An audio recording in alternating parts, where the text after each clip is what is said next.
In this video, we are going to be analysing CLVR. So to get straight into it, yesterday we can see it was up 36%. Not only that, but we can see this is a recent gapper. I mean, it did this crazy move before from around $1 to around $4. So obviously a 400% increase. So definitely a stock that can run. We also had a smaller one back here of about 50% here.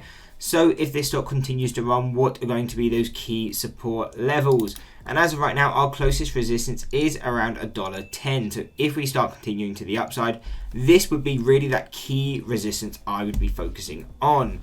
If we broke that, then we would be looking at $135, $157, $2, and then breaking through there. And these ones are quite unlikely, even if we do get strong momentum, but that would be $250, $340, $540, and a final one at $735.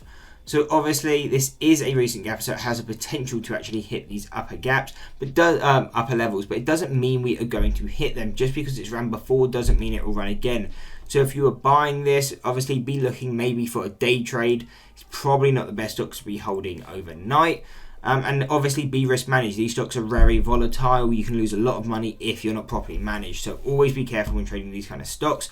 But if you're paying attention to the upside levels, these are what we would be focusing on.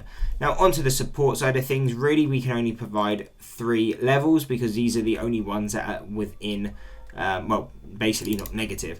And that would be 65 cents, which is our statistical mean on the 6-month chart. Then it would be the 52-week low at 57 cents.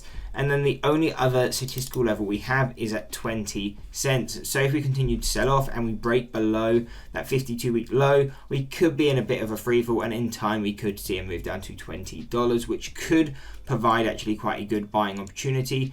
Whether you just want to get in with a small size in anticipation of a bounce, or if it is something you are looking to invest in or day trade, you may actually start seeing a lot more volume come in when we come down to this kind of level. Because as we can see, this stock, it had a ton of volume before in this big move, but really apart from that, it's near enough dead until today. I mean, today we had about 3 million shares of volume. But on normal days, you know, we're getting around 500,000, if that. So do take that into account. The stock doesn't always have much volume, but at these levels, we should start to see volume increase. Anyway, I hope you enjoyed the video. If you did, why not drop a like and subscribe, and check out one of these 2 analysis videos.